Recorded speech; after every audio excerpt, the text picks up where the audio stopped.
The year was 1642. In a small, quiet cottage in the English countryside, a baby was born. No one knew then that this tiny child would one day hold the secrets of the entire universe in his hands. His name was Isaac Newton. But Isaac did not arrive in the world in a strong way. He was tiny. His mother said he was small enough to fit inside a large cup. He came into the world quietly, like a whisper. And yet, this small baby would change how every human being understands the world. Isaac grew up in a quiet home with his grandmother. When he was only 3 years old, his mother left to marry another man. This was a painful time. It left a mark on him. Isaac grew up feeling lonely. He did not have many friends.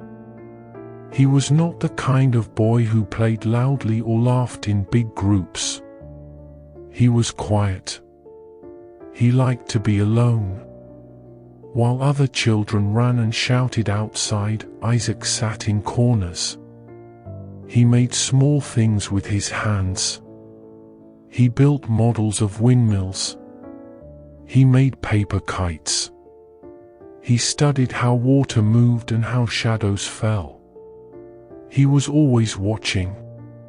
He was always wondering. When Isaac was a young man, he went to study at Cambridge University. Cambridge was a place for big thinkers. For the first time, Isaac felt like he belonged. He studied mathematics. He studied the stars. He sat for long hours in his room, filling pages with numbers. But then, something happened. A terrible illness, called the Great Plague, began to spread. The university had to close. Isaac had to go home. For most students, this felt like a door closing.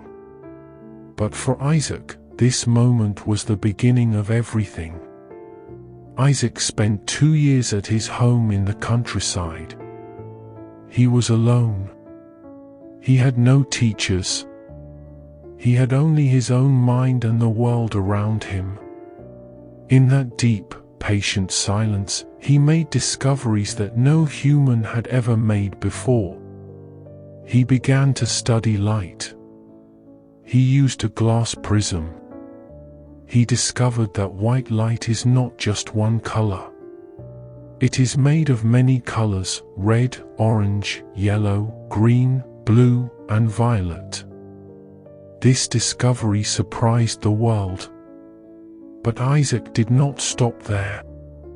He began to think about movement. He began to think about the sky. There is a story that almost everyone knows. One afternoon, Isaac was sitting in a garden. The air was still. Suddenly, an apple fell from a tree. It fell straight toward the ground. Most people see an apple fall and think nothing of it. But Isaac asked a question: why did it fall down? Why not up? Why always toward the earth? He knew there was a force pulling the apple. An invisible force. He called it gravity.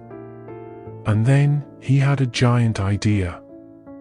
If this force pulls the apple, maybe it also pulls the moon. Maybe it holds the planets in their place.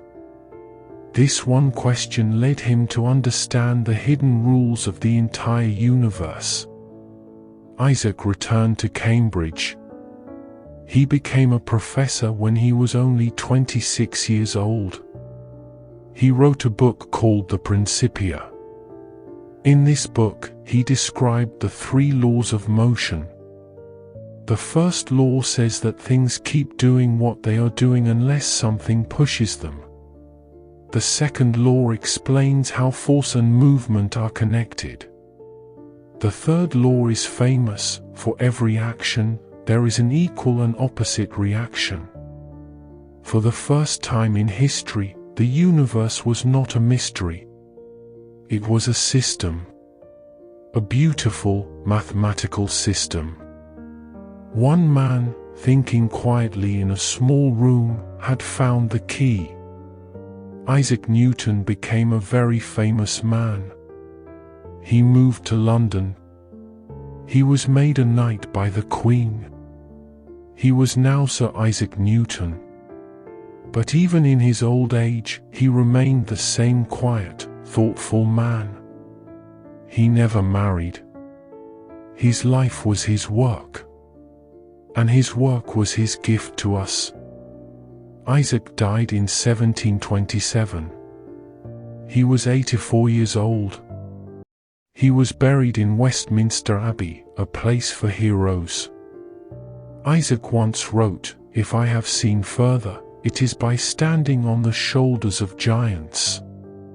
He knew that his journey was part of a longer story. He knew that knowledge is a path we all walk together.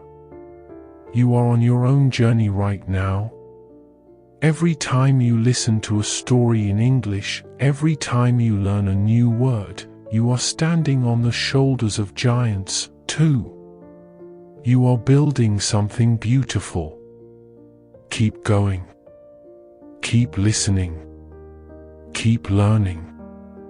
This is your journey. Take good care of yourself, and we will see you in the next story.